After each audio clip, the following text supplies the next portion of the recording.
La mer rugissait comme une bête furieuse, ses vagues sombres se brisant avec une violence divine contre les flancs des navires. Le ciel, lourd et menaçant, semblait prêt à s'effondrer sur le monde. Au cœur de ce chaos, un seul homme connaissait l'origine de cette tempête surnaturelle. Son nom était Yunus alayhi salam, fils d'Amittai, un prophète choisi par Allah pour guider son peuple.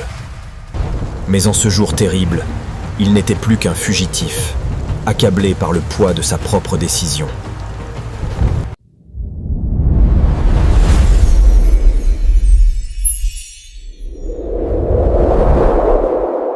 Tout avait commencé dans l'immense cité de Ninive, une métropole si vaste qu'il fallait 3 jours pour la traverser.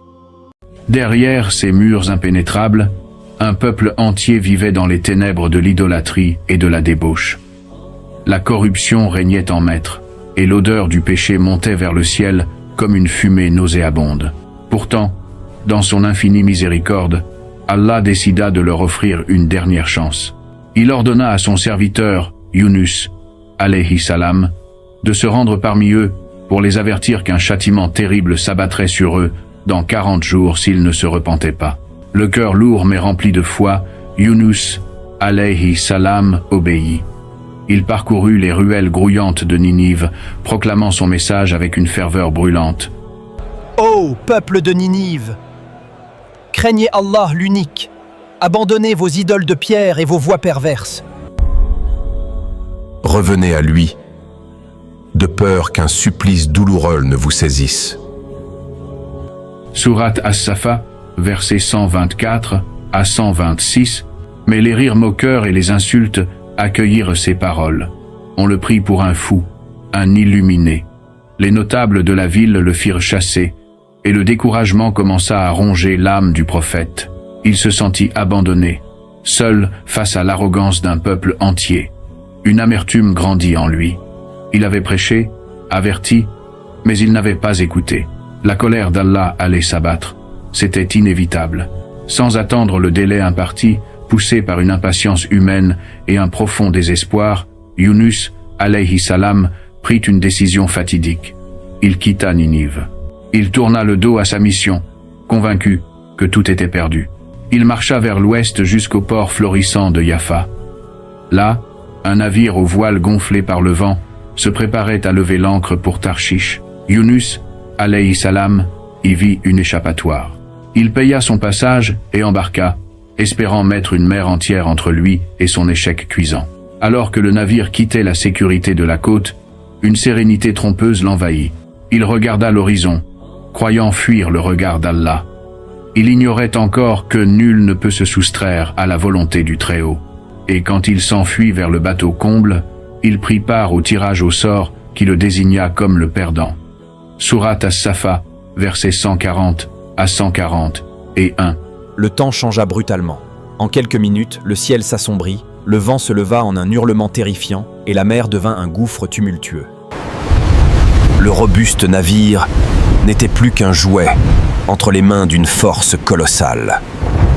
Il était ballotté, soulevé par des vagues hautes comme des montagnes, avant de redescendre dans des abysses liquides. Le bois gémissait, menaçant de se briser à tout instant. Les marins, pourtant aguerris aux colères de l'océan, furent saisis d'une terreur primitive. Ils crièrent, invoquant leur divinité païenne, suppliant chaque idole pour obtenir le salut. Rien n'y fit. La tempête redoubla de violence. Le capitaine, un homme au visage buriné par le sel, hurla pour couvrir le vacarme des éléments déchaînés. Cette tempête n'est pas naturelle. Une puissance divine est en colère. Il y a parmi nous un fugitif, un homme qui a encouru la colère de son Dieu. Nous devons le découvrir. Une tradition ancienne voulait qu'en pareil cas, on procède à un tirage au sort pour désigner le responsable. Le sort tomberait sur le coupable. Les passagers et l'équipage, terrifiés, se rassemblèrent sur le pont glissant. Le capitaine prépara les sorts. Un silence relatif, plein d'une peur palpable, s'installa, troublé seulement par le grondement de la mer. Le premier tirage désigna un homme. Yunus alayhi salam retint son souffle. Ce n'était pas lui.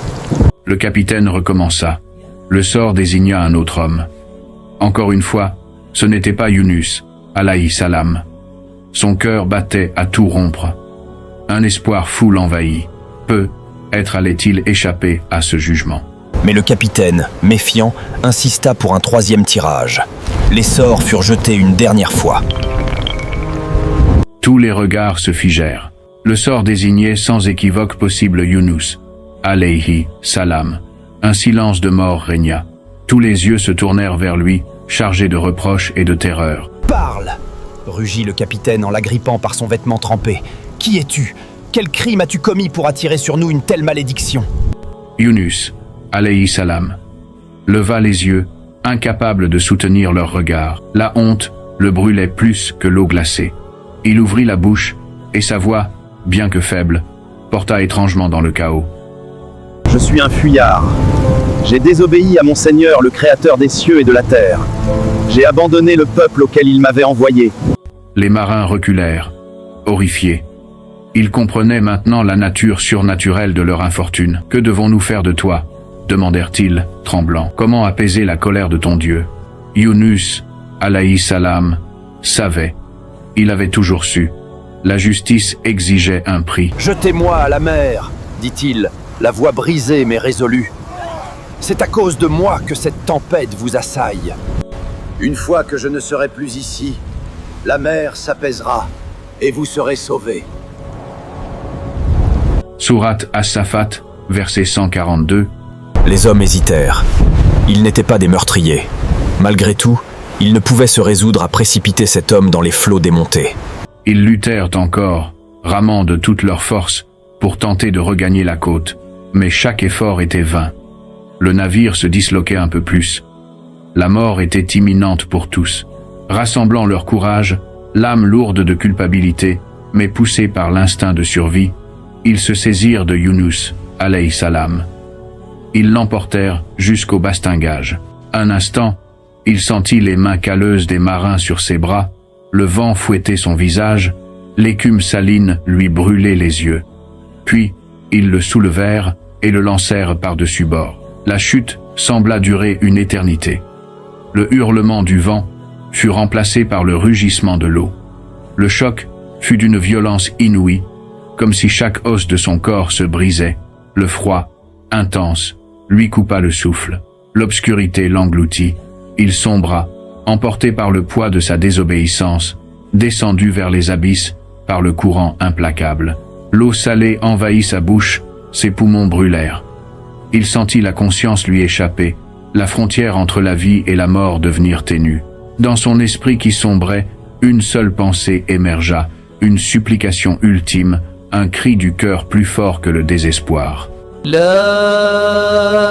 ilaha illa anta subhanaka inni kuntu minaz zalimin. Sourate Al-Anbiya, verset 87. Alors qu'il touchait le fond de son abandon, quelque chose d'impossible se produisit. Une présence immense surgit des profondeurs. Une créature colossale, un être des abysses créé par la volonté divine, se déplaça avec une grâce terrifiante. C'était une baleine, mais bien plus qu'un simple animal. C'était un instrument de la volonté d'Allah. Sur son ordre, elle ouvrit sa gueule démesurée et avala Yunus, alayhi salam, tout entier alors qu'il était entre la vie et la mort. L'obscurité fut totale, étouffante. Plus d'eau, plus de tempête, mais une chair vivante qui l'enserrait de toutes parts. Une chaleur organique, l'odeur écœurante de poisson et de sel. Yunus, alayhi salam, atterrit dans un espace confiné, l'estomac de la bête. La panique, viscérale, absolue, l'envahit. Il était prisonnier, enterré vivant dans un tombeau vivant au plus profond de l'océan. Le solide mur de chair se contractait autour de lui, le broyant presque. Les acides commencèrent à ronger sa peau, lui infligeant une douleur atroce. L'air manquait, chaque souffle était un combat. Le désespoir le submergea. C'était cela, son châtiment. Une fin ignoble, solitaire, dans les ténèbres absolues. Il avait fui son devoir, et voilà où cela l'avait mené. Dans les entrailles d'un monstre marin, loin de la lumière, loin de la grâce. Puis, au milieu de cette horreur, une pensée jaillit. Une révélation. Il n'était pas mort. Il respirait encore, tant bien que mal. La créature l'avait avalé, mais elle ne l'avait pas mastiqué. Son corps était entier. La douleur était intense, mais il était conscient. Et surtout, il se souvint de son propre cri, de sa supplication dans les vagues. Allah l'avait entendu. Un espoir fou, minuscule, naquit dans son cœur. Cette baleine n'était pas son bourreau. Elle était sa prison, mais peut être aussi son refuge. Un endroit où expier sa faute, où se repentir véritablement, loin de toute distraction du monde. Alors, dans les ténèbres absolues de ce ventre, au milieu des bruits grouillants de la digestion et du flux des profondeurs, Yunus, alayhi salam, se mit à prier. Il n'avait plus rien. Plus de fierté, plus de certitude, plus de mission. Juste une foi nue, crue, qui brillait dans l'obscurité comme une perle précieuse. Il éleva sa voix, faible mais claire, et les mots de sa supplication dans la mer lui revinrent, chargés cette fois d'une signification profonde, d'une soumission totale. « Ô mon Seigneur, j'ai établi ma demeure dans un lieu que nul autre que toi n'a habité.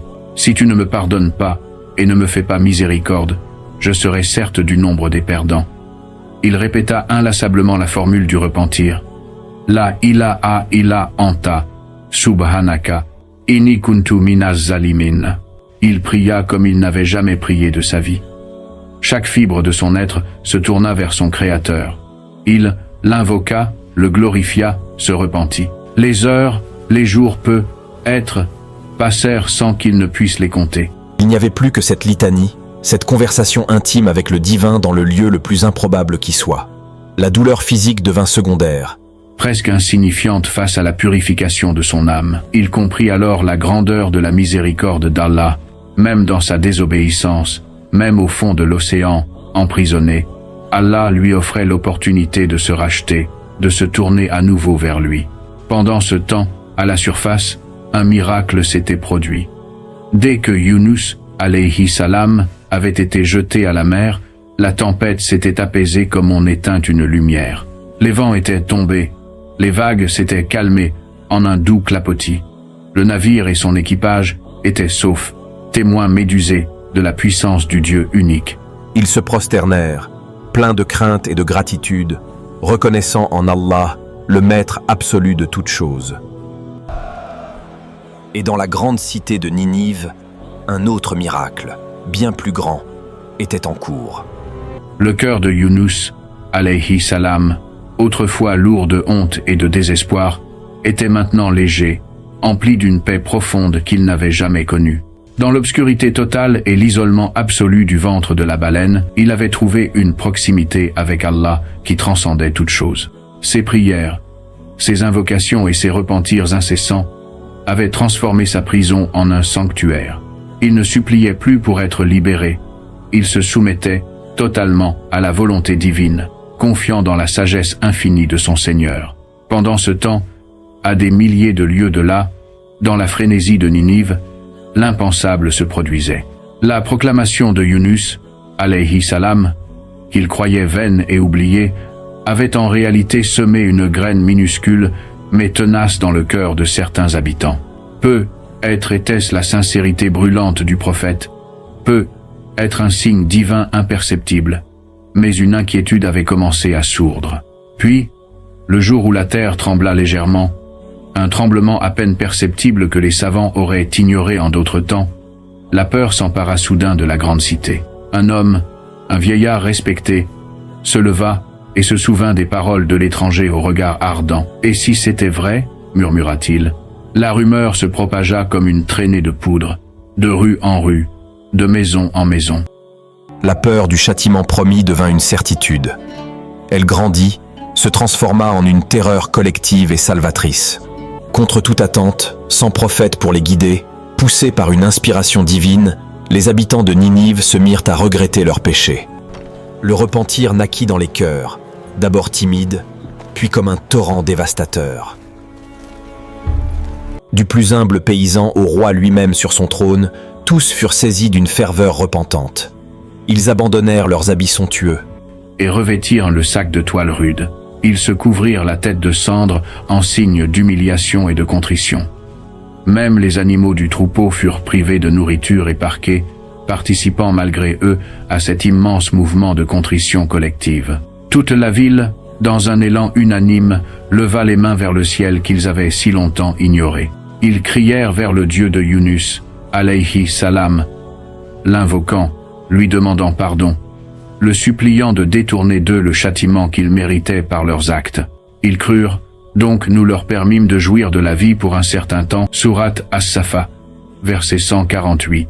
Allah, le très miséricordieux, celui qui agrée le repentir de ses serviteurs, vit leur sincérité. Leur volte-face était totale, venue du plus profond de leurs âmes. Il accepta leur repentir et détourna d'eux le supplice qui devait les frapper. La colère fut remplacée par une grâce immense. Ninive était sauvée, non par la présence de Yunus alayhi salam, mais par la miséricorde d'Allah, en réponse à un repentir sincère. C'est alors qu'Allah ordonna à la baleine, l'immense créature, qui avait erré dans les profondeurs obscures pendant des jours, obéit instantanément à la volonté de son Créateur. Elle entama une longue ascension vers la lumière. Yunus, alayhi salam, sentant le mouvement, cessa sa prière. Le monde autour de lui trembla. Les parois de chair se contractèrent violemment. Il fut projeté vers l'avant, emporté par un courant puissant. Soudain, une lumière aveuglante lui brûla les yeux après tant d'obscurité.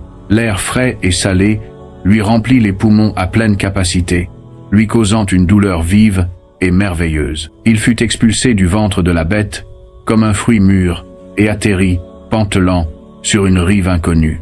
Il gisait sur le sable, nu, son corps marqué par les acides digestifs de la baleine. Sa peau était brûlée, enflée, douloureux. Il était extrêmement faible, émacié par le jeûne involontaire et les épreuves.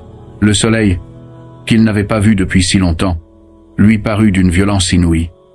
Il perdit connaissance, vidé de toute force. Quand il rouvrit les yeux, la lumière était plus douce. Le ciel était teinté des couleurs du crépuscule.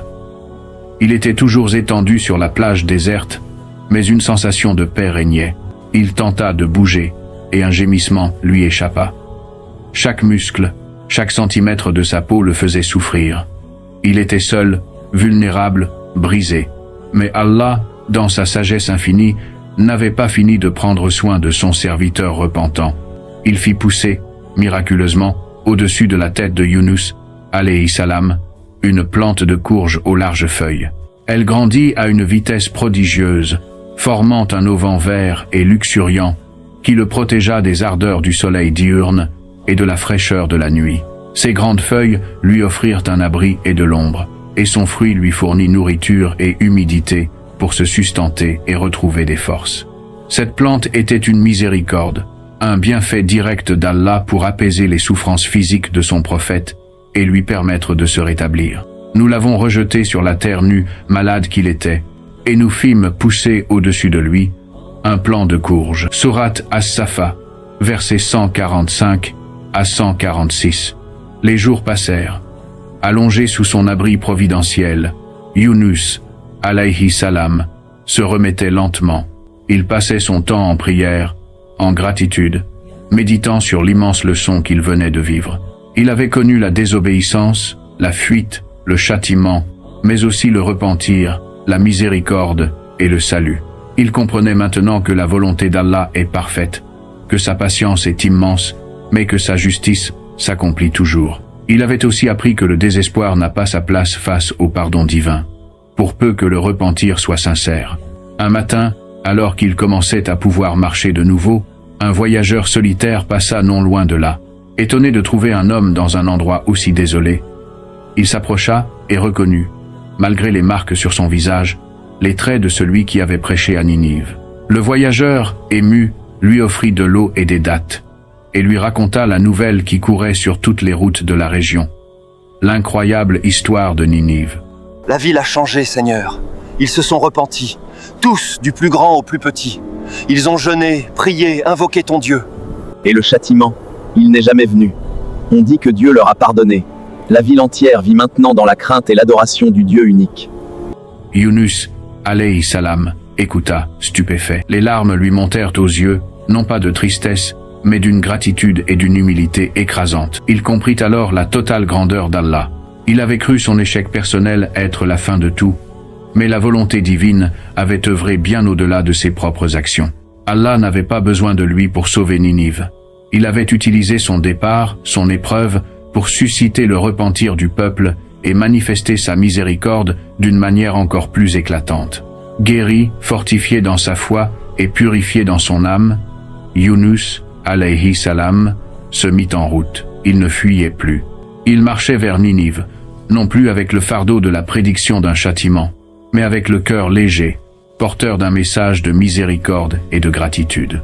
Quand il franchit les portes de la grande cité, ce ne fut pas le même homme qui avait fui autrefois qui y pénétra. C'était un prophète apaisé, radieux d'une foi qui avait été testée et épurée au fond des abysses. Le peuple, en le voyant, reconnut immédiatement l'homme qui les avait avertis. Mais ils virent aussi la lumière nouvelle qui émanait de lui. Ils se précipitèrent vers lui, non pour le chasser, mais pour l'écouter, pour lui raconter leur propre histoire, pour partager la joie du pardon reçu. Yunus, alayhi salam, vécut parmi eux de nombreuses années, les guidant, les enseignant, les aidant à consolider leur foi nouvelle. Il était un témoignage vivant de la miséricorde d'Allah, un rappel constant que nul n'est jamais perdu pour son Seigneur, tant que son cœur bat et peut se repentir. Son histoire, depuis les ténèbres du ventre de la baleine jusqu'à la lumière du pardon de Ninive, devint une légende, un enseignement précieux pour toutes les générations à venir. Allah lui-même immortalisa cette leçon dans le Coran comme un rappel pour toute l'humanité. Si seulement il y avait, à part le peuple de Yunus, une cité qui ait cru et à qui sa croyance n'ait ensuite profité. Lorsqu'ils eurent cru, nous leur enlevâmes le châtiment d'ignominie dans la vie présente et leur permîmes de jouir de la vie pour un temps. Sourate Yunus, verset 98. L'histoire de Yunus, alayhi salam, n'est pas seulement celle d'un homme avalé par une baleine. C'est l'histoire éternelle de la relation entre l'homme et son Créateur. C'est le récit de la faiblesse humaine face à l'immensité de la mission divine, de la tentation du désespoir, mais surtout, c'est une ode à la repentance et à la miséricorde infinie d'Allah. Elle nous enseigne que peu importe l'obscurité dans laquelle nos choix peuvent nous plonger, peu importe la profondeur de l'océan de nos erreurs, l'invocation sincère, le repentir venant du cœur, peut tout transformer. La main d'Allah est toujours tendue. Il suffit de la saisir en disant du fond de son âme « La ilaha illa anta, subhanaka, inni kuntu minaz zalimin, barakallahu fik ».